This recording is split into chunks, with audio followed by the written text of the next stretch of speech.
সকালবেলা উঠে স্নান করে, ও মায়েরা স্নান করলেই গাছের কাছে জানতো জাননি, স্নান করলে যে যেদিকে মন চাইবে, তাল গাছ, নারকেল গাছ, খেজুর গাছ, বেল গাছ, যেখানে খুশি গিয়ে প্রণাম করে নেবেন। হ্যাঁ, কোন গাছ? তুলসী গাছ। ও যাও, সত্যি বলছো? যাও, জীবনে ভিজে কাপড় পরে তুলসীর কাছে যাবে না, তুলসীর কাছে গিয়ে এক হাত দিয়ে জল ঢালবে না, আর জীবনে দু হাত দিয়ে ঘটি ধরে জল ঢালা যাবে না।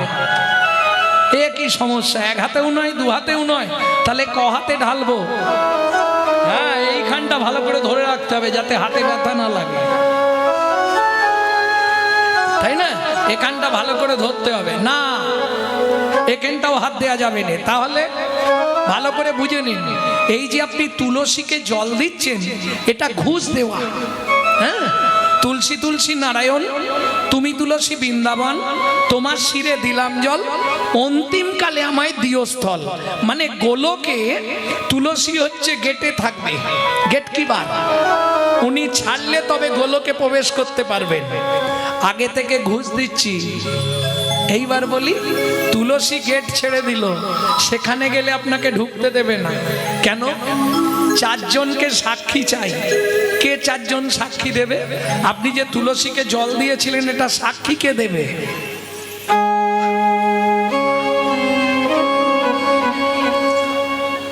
ওপরালা সূর্যদেব একজন হলো, বাকি তিনজন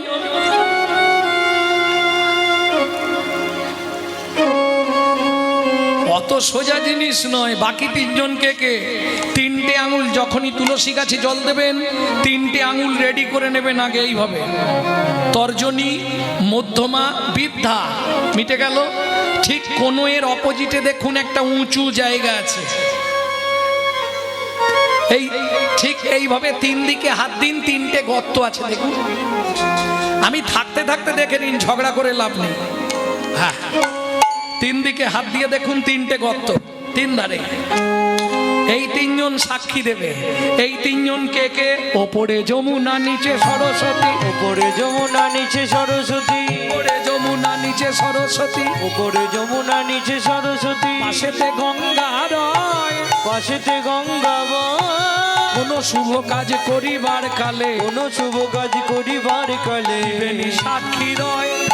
ত্রিবেণী সাক্ষী রয়। তোমরা তিনজনাতেই সাক্ষী রইলে, তিনজনাতে সাক্ষী রইলে। বলি গঙ্গা যমুনা সরস্বতী, তিনজনাতেই সাক্ষী রইলে। গঙ্গা যমুনা সরস্বতী যেন কৃষ্ণ পদে হয় গো মতি। গঙ্গা যমুনা সরস্বতী কৃষ্ণ পদে হয় গো মতি।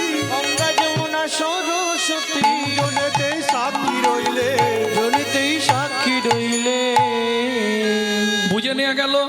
এই তিন জায়গায় হাত দেবে এইভাবে। যে কোনো, আমি বলছি বলে নয়, যে কোনো শুভ কাজ করতে গেলে আপনাকে এইভাবে করতে হবে। অনেকে জানতেন না এতদিন, কেউ এখানে হাত দেয়, কেউ এখানে হাত দেয়, কেউ এখানে হাত দেয়। বুঝে নে? হ্যাঁ, দেখে নাও, আমি থাকতে থাকতে দেখে নাও, পরে যেন মিথ্যে বলুন। দেখে নাও, এই দিকেরটা, এটা নয়, এই কোনুই নয়, কোনু এর অপোজিট। এই যে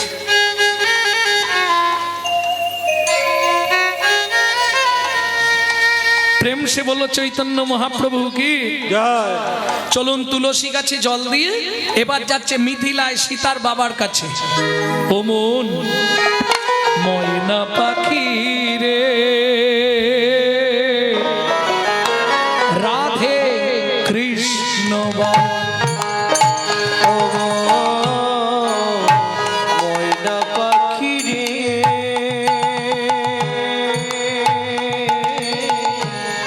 রাধে কৃষ্ণ বল। রাধে কৃষ্ণ, কৃষ্ণ রাধে, রাধে কৃষ্ণ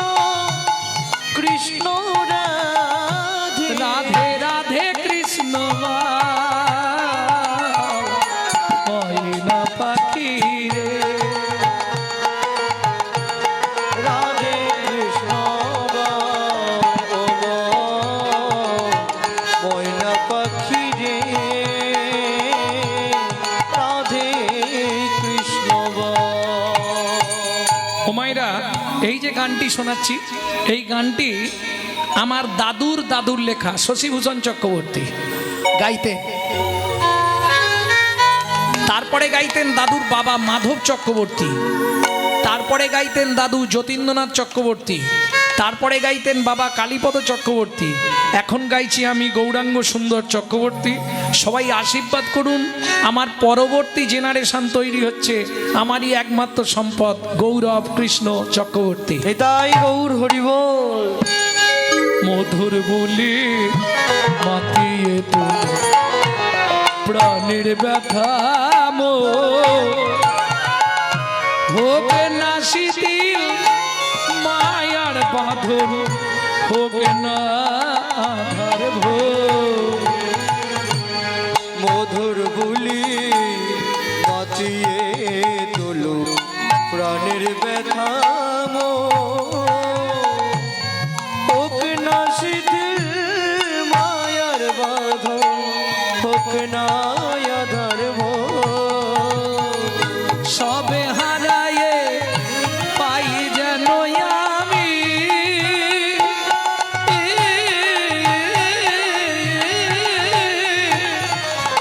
রাধা কৃষ্ণের চরণ, রাধে কৃষ্ণ বল ও মন ময়না পাখি রে, রাধে কৃষ্ণ বল ময়না পাখি রে, রাধে কৃষ্ণ বল।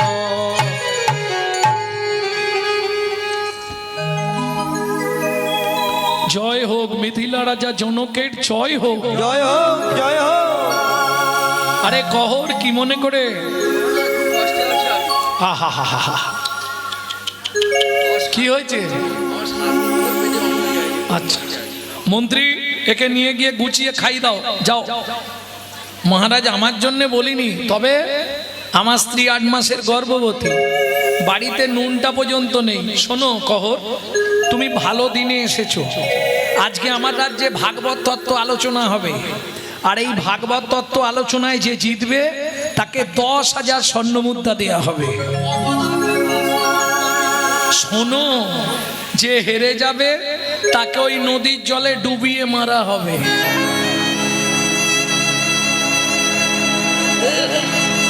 প্রথমটা শুনে ইচ্ছা ছিল, কিন্তু দ্বিতীয় কথাটা শুনে আর ইচ্ছা নেই। কেন? যদি হেরে যাই তাহলে তো এরা ছাড়বে না, ডুবিয়ে মেরে দেবে। আর আমাকে যদি মেরে দেয়, আমার বউ 8 মাসের গর্ভবতী, তার কি হবে? বলছি মহারাজ, ভাগবত নিয়ে তর্ক বিতর্কের দরকার নেই। আপনি যদি কিছু দান দেন তো দেন, নালে আমি চলে যাই। শোনো কহ, ত্রিভুবনে তোমার মতো পণ্ডিত, তোমার মতো জ্ঞানী ব্যক্তি আর কেউ নেই। তুমি চলে গেলে আমার রাজ্যটা অপমানিত হবে না?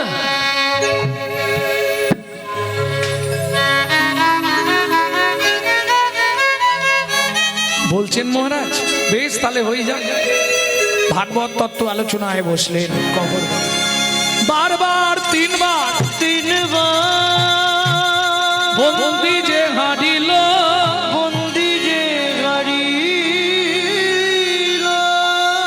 চতুর্থবারে কহর মুনি কহর মুনি হারিয়া যে গেল, হারিয়া যে গেল। ভক্তমণ্ডলী, ভক্তিমতী মায়েরা কি করবে? এই কি আছিস? একে ধরে নিয়ে চল নদীর জলে।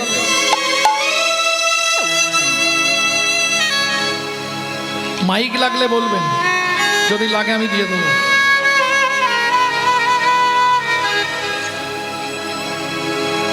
এই কি আছিস? একে টানতে টানতে নদীর জলে নিয়ে চল। আমাকে মেরো না, আমাকে মেরো না। শোনো, আমার স্ত্রী গর্ভবতী, আমাকে মেরো না গো। আমি মরে গেলে ওর আর কেউ নেই, কে শুনবে? সবাই মিলে ধরে ওই নদীর জলে সুজাতা।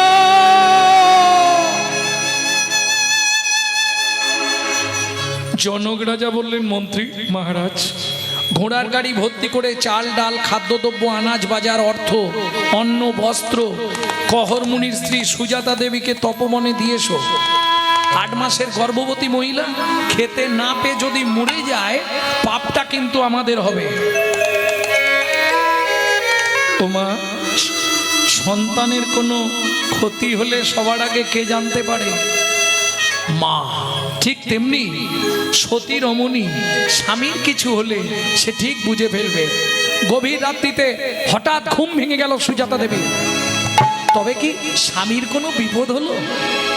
আর ঘুম আসছে না।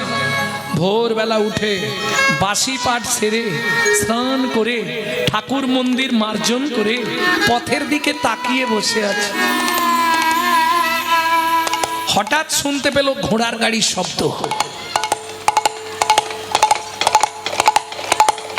ছুটে বেরিয়ে এসছে। কোথা থেকে আসছেন? মিথিলা থেকে। আমার স্বামী যে কালকে মিথিলায় গেছিল। বলছি মা, আগে মালপত্রগুলো না ভাই, তারপর বলছি। না না, আগে বলুন আমার স্বামী কোথায়। শোনো মা, কাল মিথিলায় ভাগবত সভা ছিল। সেখানে প্রকাশ ছিল যে জিতবে তাকে 10,000 স্বর্ণমুদ্রা দেওয়া হবে, যে হেরে যাবে তাকে ওই নদীর জলে ডুবিয়ে দেওয়া হবে। তোমার স্বামী হেরে গেছিল, ওই বরুণ দেবের পুত্র বন্দী তার লোকজনকে দিয়ে তোমার স্বামীকে ওই নদীর জলে না বলো না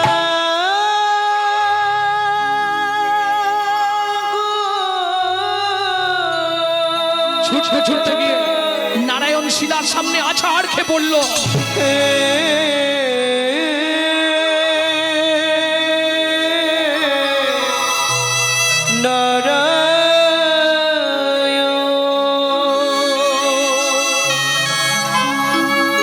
জীবনের প্রথম দিন থেকে তোমার চরণে আমি তুলসী চন্দ অর্পণ না করে জলবিন্দু গ্রহণ করি না। এতদিন ধরে তোমার সেবা পূজা করে তবে তার কেন বিনিময়ে এমন সাজা দিলে বলে দাও কি আমার অপরাধ? 8 মাসের গর্ভবতী মহিলা এই কথা শোনার পর তার কি অবস্থা?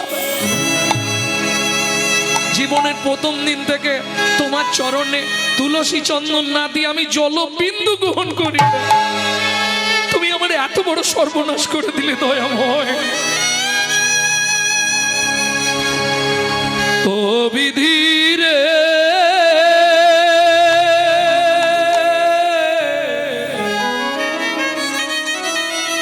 ও বিধি রে,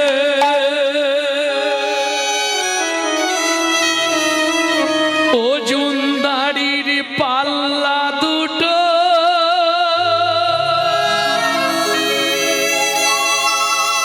সমান হলো কি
আর জীবনে কোনোদিন তোমার সেবা পূজা আমি করব না।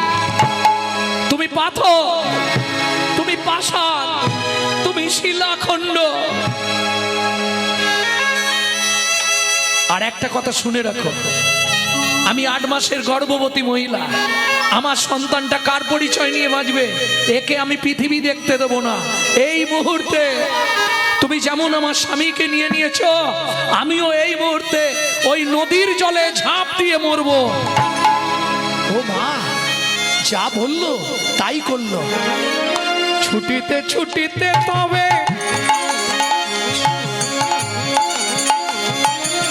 গঙ্গা তীরে আইলা, জলে ঝাঁপ দেবে বলে মনেতে ভাবিলা। জলে ঝাঁপ দেবে বলে মনেতে ভাবিলা। পতিত পাবনী মা গঙ্গা, তুমি সাক্ষী থেকো, আমি তোমার বক্ষে আশ্রয় নিচ্ছি মা গো। আমার এই গর্ভের সন্তানকে নিয়ে তোমার বক্ষেই আশ্রয় নিলাম। এত বলি গঙ্গা জলে, এত বলি গঙ্গা জলে ঝাঁপ দিতে গেল।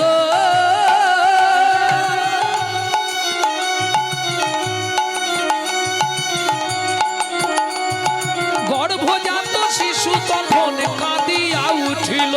গর্ভজাত শিশু তখন কাঁদিয়া উঠিল। মাগো আমায় তুমি মারবে কেন?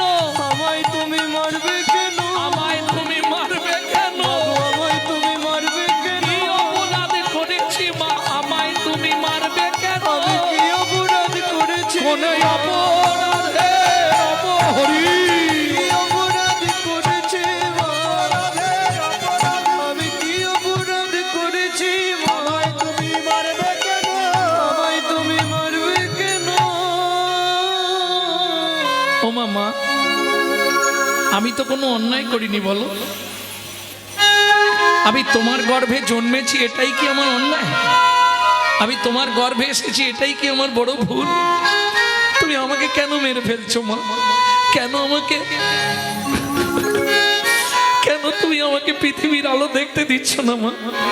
বলো না আমি কি পাপ করেছি, কি অন্যায় করেছি বলো না মা।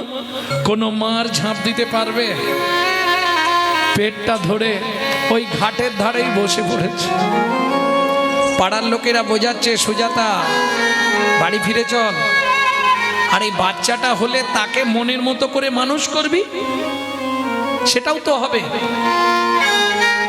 না। আমি বাড়ি ফিরে যাব না। এই বাচ্চা কার পরিচয় নিয়ে বাঁচবে? যার বাপ হারা, বাপ নেই, তার পৃথিবীতে কি আছে? শোন, ভগবান জীব পাঠালে তার ব্যবস্থা করে দেয়, অত চিন্তা করার কিছু নেই। চল বাড়ি চল। সবাই মিলে বুঝিয়ে বাড়িতে নিয়ে এলো। 2 মাস পর মা শুভক্ষণে শুভ দিনে সুসন্তান প্রসব করলেন।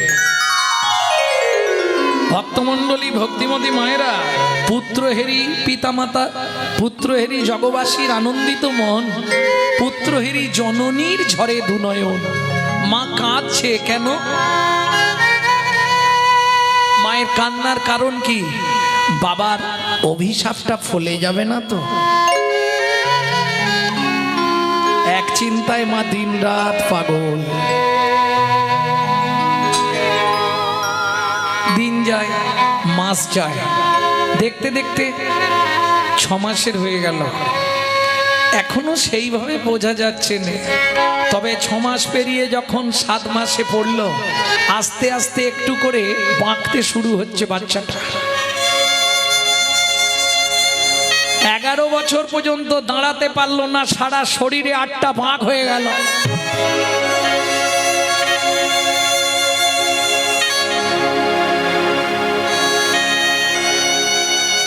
যখন 12 বছরে পা দিল, লাঠি ধরে ধরে আস্তে আস্তে দাঁড়ায়।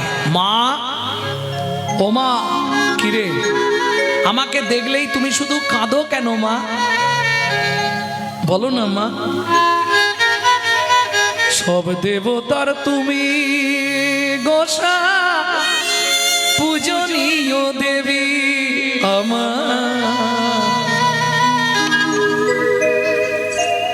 বলো না মা, কি হয়েছে হয়েছে তোমার? শুধু আমাকে আচ্ছা মা কি ভাগবত পড়বো, শান্তি হবে, মনটা আনন্দ হবে? না, জীবনে ভাগবত পড়বি না, জীবনে ভাগবত শুনবি না, জীবনে ভাগবত স্পর্শ করবি না।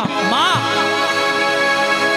কি বলছো? হ্যাঁ, এই ভাগবত পাঠ করতে গিয়ে তোর বাপ মরল, এই ভাগবত পাঠ শুনতে বসে তোর চেহারাটা এরকম হয়ে গেল। দেখি মা দেখি, কি করবি? তোমার হাত দুটো আমার মাথায় দিয়ে আশীর্বাদ করো মা। এই মুহূর্তে আমি যাব মিথিলায় পিতৃ হত্যার প্রতিশোধ নিতে। না খোকা, তুই যেতে পারবি না, এই অবস্থায় তুই যেতে পারিস? আমি ঠিক যাব মা। শোনো না, যার মুখে আছে কৃষ্ণ নাম, তার যাওয়া কোনো কিচ্ছু নেই। ঠিক চলে যাব মা, ভগবান আমায় নিয়ে চলে যাবে। হে নাথ নারায়ণ হরি, হে নাথ নারায়ণ হরি, হে নাথ নারায়ণ হরি। গোপাল কৃষ্ণ মুরারি, নাথ নারায়ণ হরি। তুমি গোপাল কৃষ্ণ মুরারি, তুমি গোপাল কৃষ্ণ মুরারি। হে নাথ নারায়ণ হরি, হে নাথ নারায়ণ হরি। তুমি যাদব মাধব মুকুন্দ কৃষ্ণ কেশব গোপাল গোবিন্দ। যাদব মাধব মুকুন্দ কৃষ্ণ কেশব গোপাল গোবিন্দ। অহরহ তব নাম স্মরণ করি, হে নাথ নারায়ণ হরি, হে নাথ নারায়ণ হরি। হে নাথ নারায়ণ হরি। জয় হোক জনক মহারাজের, জয় হোক। এই দাঁড়ি, এই দাঁড়ি, যা গিয়ে তোদের মহারাজকে ডেকে আন। 12 বছরের ছেলে দ্বারপালকে বলছে তোদের মহারাজকে ডেকে দে। ভাবুন পাটা কতখানি। জনক রাজাকে গিয়ে দাঁড়িয়ে ডাকছে, মহারাজ মহারাজ। কি একবার দাঁড়ে চলুন, একটা ছেলে এসছে, কেমন করছে, দাঁড়াতে পারছে না। জনক রাজা বলে পৃথিবীর সবাই আমাকে দেখতে আসে, কার এত বড় বুকের পাটা, সে আমাকে ডাকছে, দেখি গিয়ে। ও মাইরা, গঙ্গাতে ডুবিলে হয় পশ্চাতে পাবন, কিন্তু বৈষ্ণব দর্শন করলেই আপনার দেহটা পবিত্র হয়ে যায়, এটা বৈষ্ণবের গুণ। জনক রাজা এসে দাঁড়িয়ে বলছে, কে বাবা তুমি? যেই এসে সামনাসামনি দাঁড়িয়েছে, জনক রাজার গায়ের লোমগুলো খাড়া হয়ে গেছে। কে তুমি? আমায় আপনি চিনবেন না। কি নাম তোমার? মায়ের পেটে থাকতে বাবা রাগ করে নাম দিয়েছিল অষ্টবক্র। কে তোমার বাবা? মহারাজ, আজ থেকে 12 বছর আগে যাকে আপনার এখানে জলে ডুবিয়ে মেরে ফেলা হয়েছে। তুমি কহরমুনির ছেলে? হ্যাঁ। আপনার এখানে বরুণ দেবের পুত্র বন্দী আছে? আছে।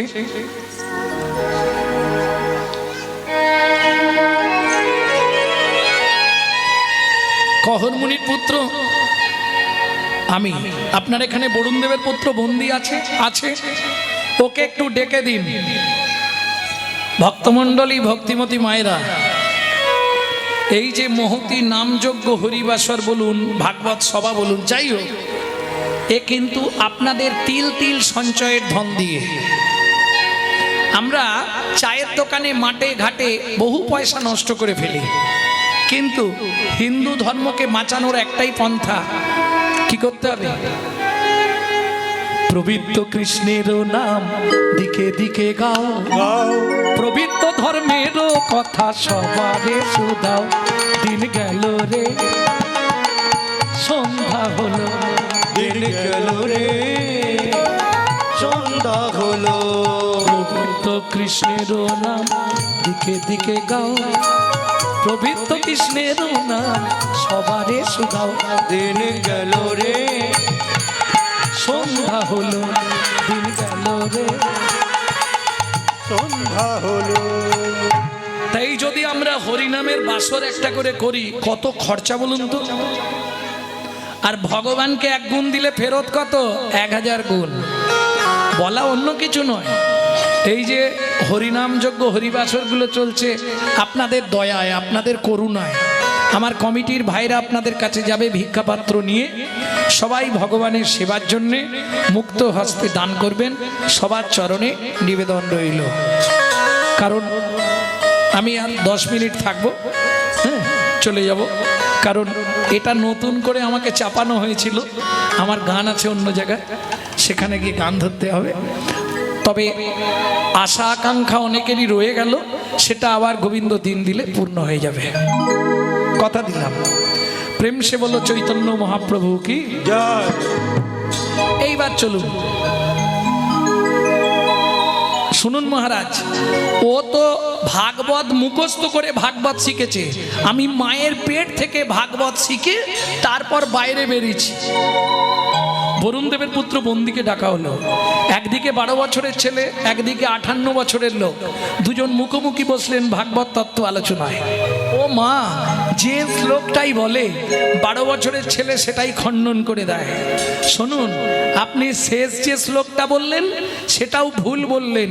তুণ্ডে তাণ্ডবিনী রতিং মিতানুতে তুণ্ডাবলী লব্ধয়ে কর্ণকোড়ে করম্মিনী ঘটায়াতে কর্ণবুদেব্য চেত প্রাঙ্গণ সঙ্গিনী রাজশ্রীহম ন জানে জানতে কি অদ্ভুত অমৃতম কৃষ্ণ ইতি বর্ণদ্বয়ী। কিচ্ছু বুঝতে পারেন? বুঝতে পারেন কিছু? কিছু বুঝতে পারেননি না? উৎসবে রচনং জয়গতির বিক্ষণ রাষ্ট্র বিজয় রাজধানী সজ্জন জন্দ পরকে কার্যন্দরম প্রত্যেকের প্রিয়বাদিনম যত্নত বাজেত বন্ধু বিশ্বকম মুখম। কিছু বোঝা যাচ্ছে না?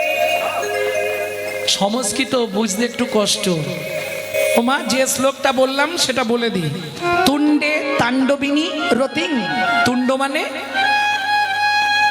জীব, তাণ্ডব মানে নাচানাচি করতে করতে যখন কৃষ্ণ এই মন্ত্রটা গুরুদেব শিষ্যের কানে দেয়, তাই না?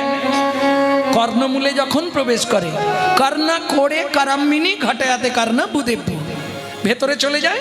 আর ভেতরে যাবার সঙ্গে সঙ্গে ন জানে জানতে কি অদ্ভুত অমৃতম কৃষ্ণ ইতি বর্ণদ্বয়ী, দুটো অক্ষরে যে এত অমৃত, এত সুধা, এ আগে কোনোদিন জানা ছিল না।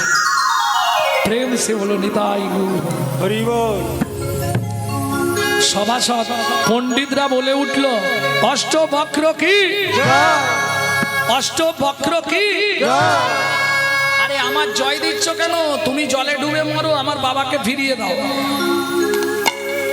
58 বছরের লোক 12 বছরের ছেলেকে গিয়ে প্রণাম করছে, আর যেই প্রণাম করেছে সারা শরীরটা কারেন্ট হয়ে গেছে। যেই পায়ে হাত দিয়েছে, তুমি মানব নয় গো কোন দেব, তুমি মানব নয় গো কোন দেবতা, তুমি মানব নয় গো কোন দেবতা, প্রকাশ করে কও গো কথা, মানব নয় গো কোন দেবতা, প্রকাশ করি কও গো কথা, দিও না মরমে ব্যথা, প্রকাশ করি কও গো কথা, দিও না মরমে ব্যথা, প্রকাশ করি কও গো কথা, মানব নয় গো কোন দেবতা। আস্তে। তোমার বাবাকে আমি মারিনি, তোমার পা ছুঁয়ে মিথ্যে বলবো না, তোমার বাবাকে আমি মারিনি। তাহলে আজ থেকে 12 বছর আগে আমার বাবা পাতালে কৃতার্থ যজ্ঞ করবে বলে আমাকে ত্রিভুবনে একজন পণ্ডিত সদাচারী ভালো ব্রাহ্মণ খুঁজতে পাঠিয়েছিল। ত্রিভুবন ঘুরে দেখলাম ব্রাহ্মণ অনেক, কিন্তু সব অনাচারী, সদাচারী ব্রাহ্মণ নেই। তোমার বাবাকে দেখলাম পণ্ডিত সদাচারী, তাতে আবার প্রসাদ ভোজি। তোমার বাবাকে নিয়ে গেছিলাম আমার বাবার যজ্ঞে পৌরোহিত্য করবার জন্য। যজ্ঞ শেষ, ওই তাকিয়ে দেখো তোমার বাবা ফিরে আসছে। জনক রাজা বলছে, কহ, বলুন মহারাজ। তোমার ছেলেটা বাঁকা হলেও ভালো, এটা আমার ছেলে। বাবা, এই বাঁকা, বসে পড়, পড়ে যাবি, হাতটা ভেঙে গেলে। বাঁকা তুই কাজ ছেলে। বাবা, নিজের ছেলেকে অস্বীকার করছো? তুই আমার ছেলে হবে কি করে? আমি বলছি বাবা, মায়ের পেটে ছিলাম, তুমি শ্লোক বলেছিলে যাদ্দাইতাং ব্রহ্ম পানৌষধি। আমি বলেছিলাম বাবা ভুল হয়েছে, তুমি অভিশাপ দিয়েছিলে অস্ত্রস্থানে বক্ষ হবে। আমি সেই বাঁকা ছেলেটা বাবা। শোনো বাবা, ভুল তো ভুল। সেদিন তুমি শ্লোকটা ভুল বলেছিলে। কি ভুল বলেছিলাম? যদ্দৈতং ব্রহ্ম পানৌষধি তদ্ভাবস্য তনুভা য আত্মা অন্তর্যামী পুরুষ ষড়ৈশ্চর্য য ইহ ভগবান। শোনো বাবা, ষড়ৈশ্চর্য ইহ ভগবান হয় না। ষড়ৈশ্চর্য পূর্ণ পূর্ণ পূর্ণ ব্রহ্ম ভগবান। ছুটে গিয়ে ছেলেকে বুকে জড়িয়ে ধরেছে। আজকে আর জড়িয়ে ধরলে কি হবে? যা দেবার তো দিয়ে দিয়েছো, এখন সারা জীবন আমাকে বয়ে বেড়াতে হবে। খোকা, কি তুই আমার সঙ্গে ওই নদীতে চল। কি করবে? একটা মন্ত্র শিখিয়ে দেবো, মন্ত্রটা বলে ডুব দিবি, তোর শরীরের 8টা বাঁক ওই নদীতে চলে যাবে। দক্ষিণ ভারত বেড়াতে গেলে পারলে নদীটায় স্নান করে আসবেন। যদি কারো আর্থারাইটিসে হাত পা বেঁকে গিয়ে থাকে, ওখানে স্নান করলে সঙ্গে সঙ্গে সোজা হয়। কোন নদী? অষ্টবক্রের কৃপাপ্রাপ্ত নদী দক্ষিণ ভারতে সমঙ্গা। যেই ডুব দিল অমনি 8টা বাঁক চলে গেল শরীরে। নদী 8টা বাঁক নিয়ে নিল। সুন্দর সুঠাম চেহারা, পিতা পুত্রে দুজনে করিল গমন। পিতা পুত্রে দুজনে করিল গমন। জননী নিকটে আসি দিল দর্শন। জননী নিকটে আসি দিল দর্শন। মা, ও মা, কে?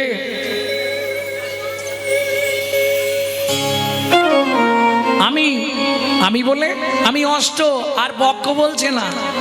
খোকা, তোর এই চেহারা হলো কি করে? হ্যাঁ মা, এই চেহারা হলো কি করে? তাহলে শুনবে মা, শোনো বলি।